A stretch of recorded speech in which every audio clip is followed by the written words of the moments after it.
Mga ka-LG, pasyalan natin itong kalamansi natin. So, ito siya. Yan.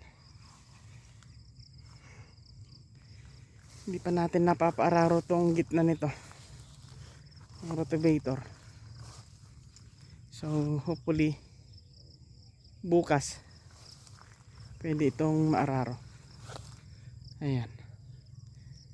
Para isprayan na lang yung damo na matira rito sa pagitan ng kalamansi. At mag-intercrop pa tayo rito. Sayang din kasi pag hindi tayo mag-intercrop. So, dagdag tanim din. Maluwang pa naman. Okay. So, ito na siya mga ka-LG, yung ating kalamansing inihintay. Hihintay natin. Okay, naka 1 year and 2 months na po siya. Okay. Ano po siya.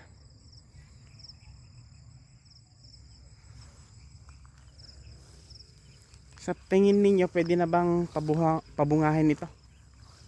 Although may mga bunga na po siya. Okay. Yung aking tinatanong is yung full bloom or talagang pwersahin na pabungahin. At this stage ba? Kaya na ba?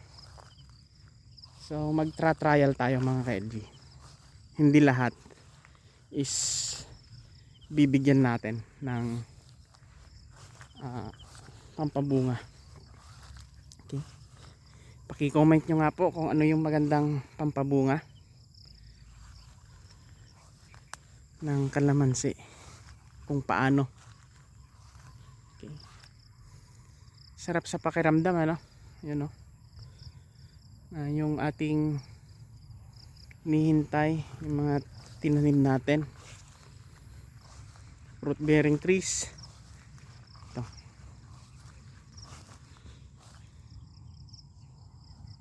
Okay. Sarap. Happy farming.